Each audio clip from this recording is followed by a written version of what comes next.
नमस्कार दोस्तों, राधे राधे। आपका स्वागत है आपके अपनी यूट्यूब चैनल प्रतिभा की कहानी पर। दोस्तों, आज की कहानी सुभद्रा कुमारी चौहान की कहानी है। ये कहानी सामाजिक प्रथाओं पर है। इस कहानी से आपको ज्ञान और प्रेरणा मिलेगी। यदि कहानी पसंद आए तो लाइक शेयर सब्सक्राइब करिएगा। बिंदु पोस्टमैन की लड़की थी। उसका पिता राय साहब निर्मल चंद की कोठी के सागर पेशे की एक कोठरी में किराए पर रहता था।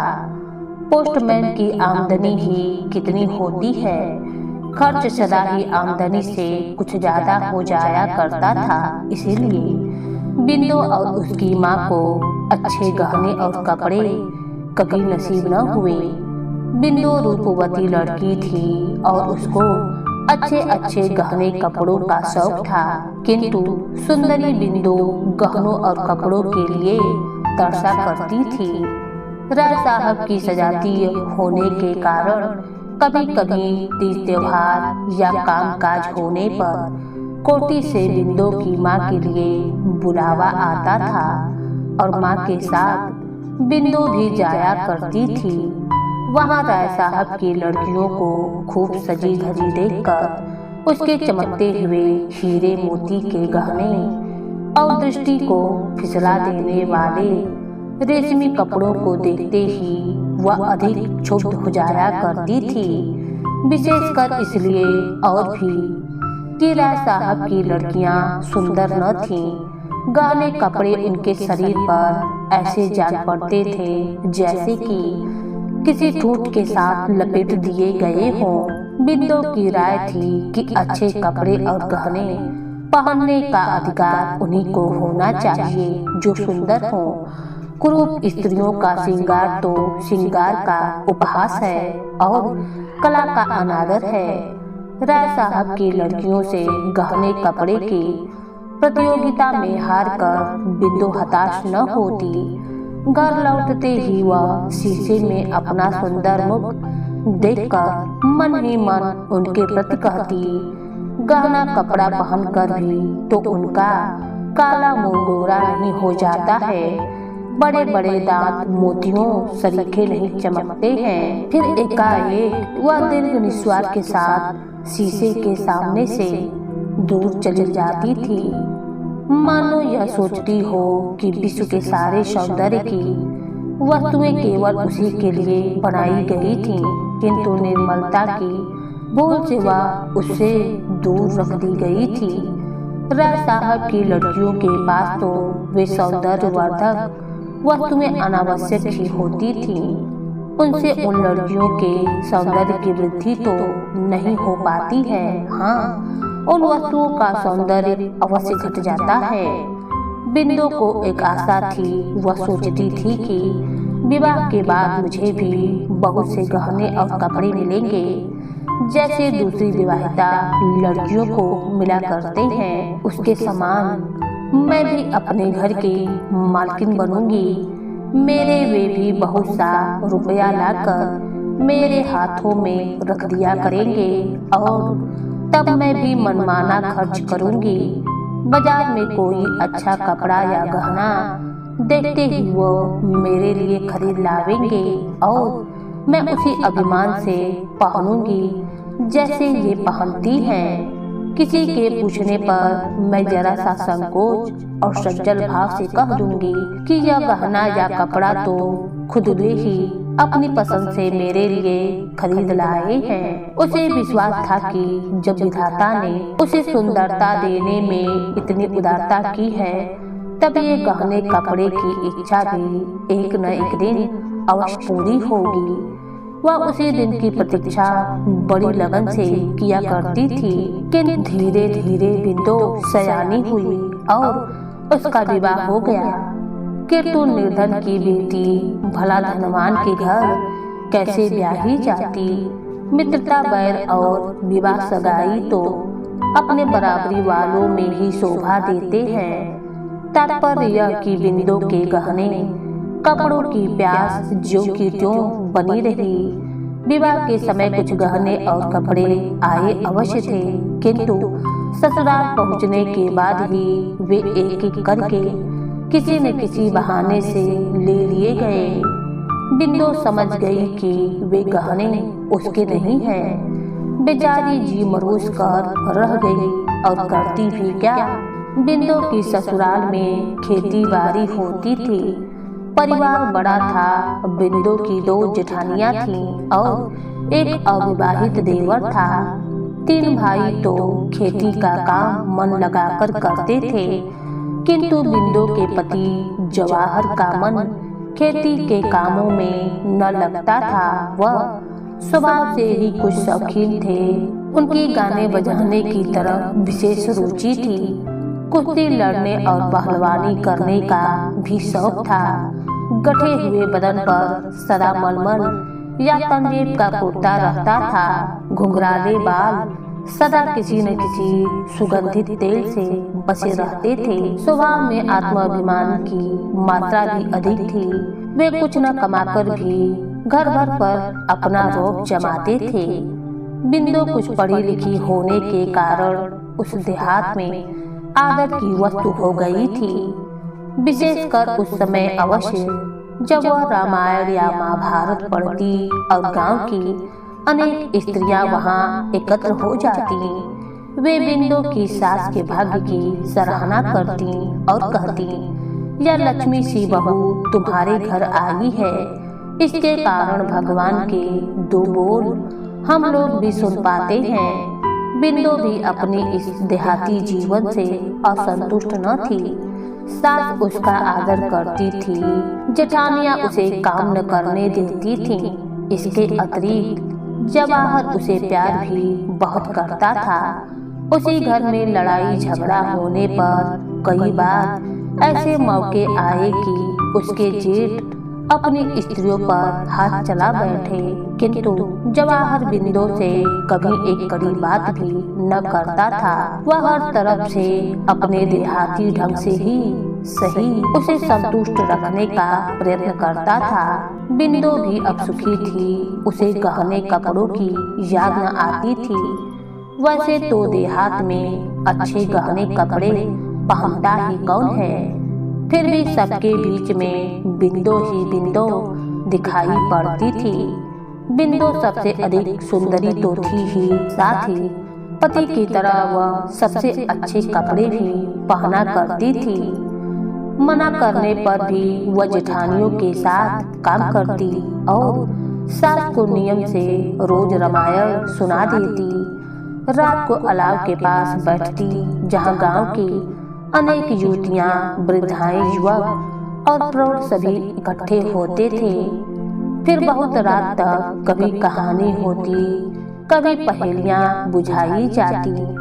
वहां दिन भर के परिश्रम के बाद सब लोग कुछ घंटे निश्चिंत होकर बैठते। उस समय कहानी और पहेलियों के अतिरिक्त किसी को भी कोई चिंता न रहती।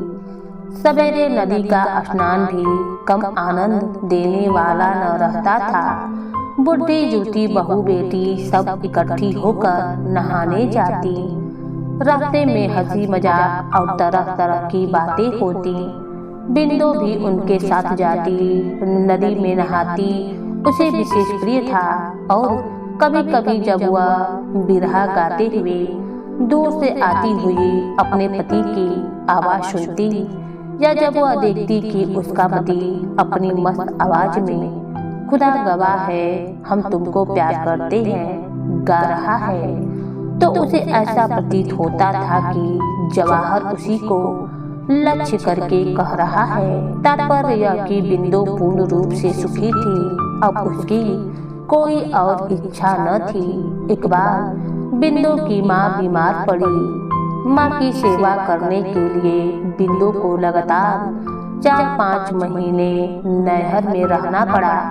फिर उसकी आंखों के सामने वही राय साहब की लड़कियों और वही गहने कपड़ों का प्रदर्शन होने लगा। उसकी सोई हुई आभूषणों की आकांक्षा फिर से जाग उठी। वह सोचने लगी, क्या इस जीवन में मेरी अभिलाषा कभी पूरी न होगी। तो फिर ईश्वर ने मुझे इतना रूप ही क्यों दिया? किंतु विधि के विधान पर किसका जोर चलता है।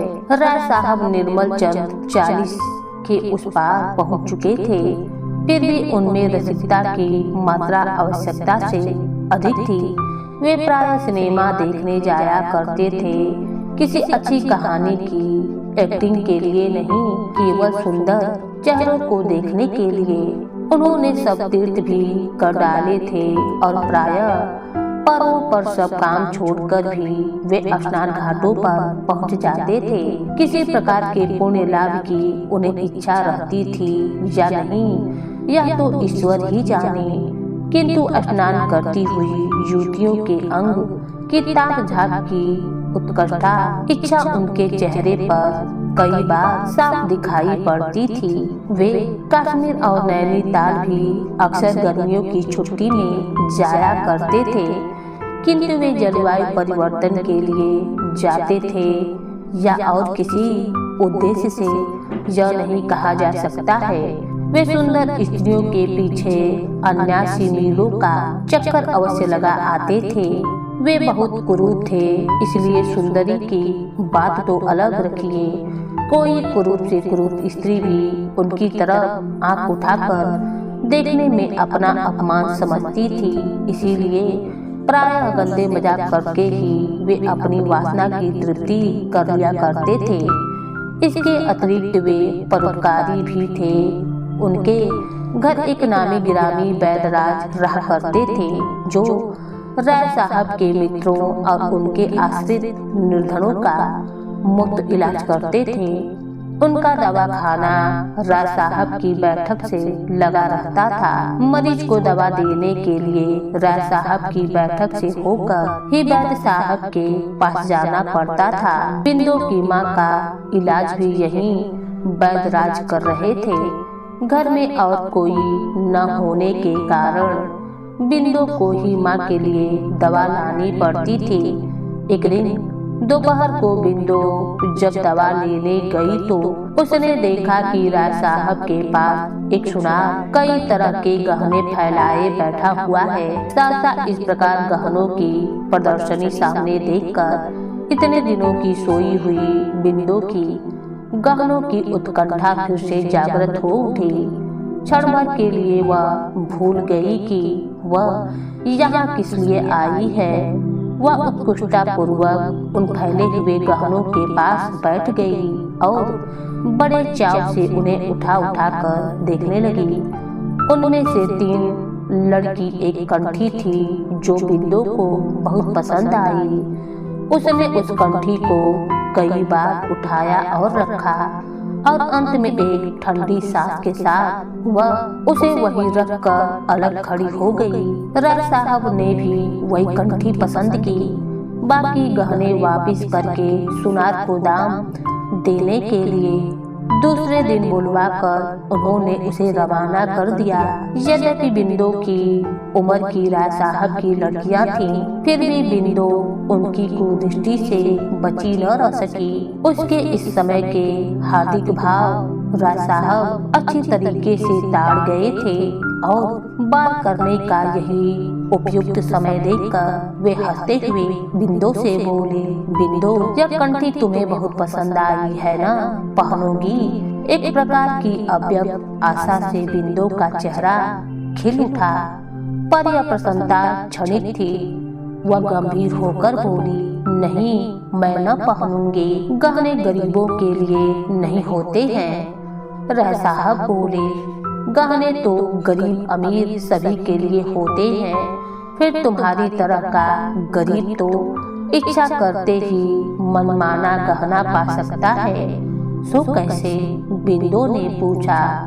गहनों की इच्छा तो मुझे सदा से रही है, पर वे मुझे कभी नहीं मिले और न जीवन भर मिलेंगे, यह मैं अच्छी तरीके से जानती हूँ। राय साहब धीरे धीरे बिंदु की तरफ आते हुए बोले, जीवन भर की बात तो अलग रही बिंदु, यह कंठी तुम्हें इसी समय मिल सकती है, केवल तुम्हारी इच्छा करने भर की देरी है। तुम्हारे ऊपर एक क्या ऐसी लाखों कंठियां न्यौछावर की जा सकती है, पर बिंदु यदि तुम मेरे मन को समझो। राय साहब के आसक्त चेहरे और हिंसक पशु की तरह आंखों को देखते हुए बिंदु सिहर उठी और 2 कदम पीछे हटकर बोली, आप मुझे दवा दिलवा दें, मैं जाऊं, अम्मा अकेली है। उसने इस बात को इतने जोर जोर से कहा जिससे अंदर आवाज पहुंच सके।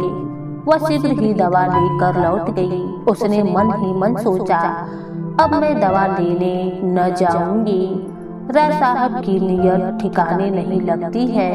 मैंने समझा था कि वह बेटी समझकर मुझे कंठी देना चाहते हैं, परंतु वे तो सात्वित्व के मोल उसे बेचना चाहते हैं। चूल्हे में जाए ऐसी कंठी मुझे न चाहिए। विधाता सत्तित्व कंठी से कई गुना ज्यादा कीमती है, किंतु इतने पर भी उस कंठी को वह भूल न सकी। रह रह कर कंठी उसकी आंखों के आगे झूलने लगी। फिर उसने एक युक्ति सोची, यह हो सकता है कि जैसे वह मुझे छलना चाहते हैं, मैं भी उन्हें छल लूं, उनसे कंठी ले लूं, फिर बचकर भाग जाऊं। ऐसे अनेक तरह के संकल्प विकल्प करती हुई बिंदु सो गई। दूसरे दिन दोपहर को बिंदु को फिर दवा लेने जाना पड़ा। पहुंचकर उसने देखा कि राय साहब के मनसद के पास उसी तरह की 4 कंठियां पड़ी हुई हैं। बिंदु के पहुंचते ही राय साहब ने उसे बैठने के लिए कहा। बिंदु बैठ गई। कल उसने जितने संकल्प किए थे उसे इस समय याद न रहे।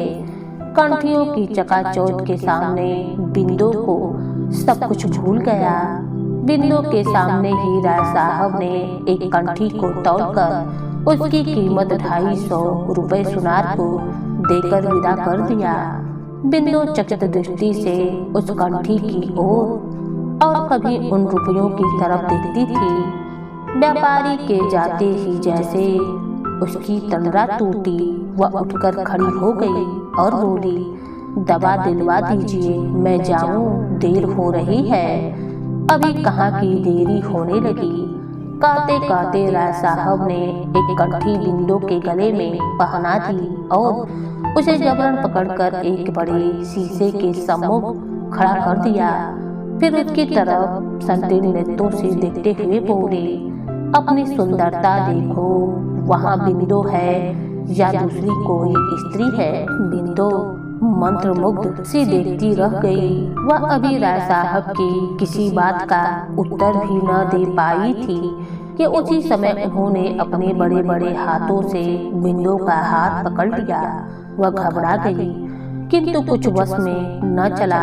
इसी प्रकार कुछ तो कंठी के लालच में और कुछ राय साहब की जबरदस्ती के कारण उस दिन दोपहर के सन्नाटे में अभागी बिंदु अपने को खो बैठी।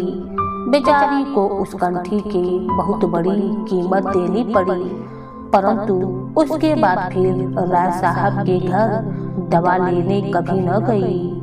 उसके कुछ ही दिनों बाद बिंदु ससुराल चली गई और उस कंठी को भी वह सबसे छिपाकर अपने साथ ले गई। ससुराल में लोगों के पूछने पर उसने यही बतलाया कि यह कंठी उसकी माँ ने उसे दी है, किंतु बिंदु ने उसे कभी पहना नहीं। पति के आग्रह करने पर जब कभी वह उसे घंटे आधे घंटे के लिए पहनती थी तो ऐसा मालूम होता था जैसे काला बिस्तर उसके गले से लिपटा हो।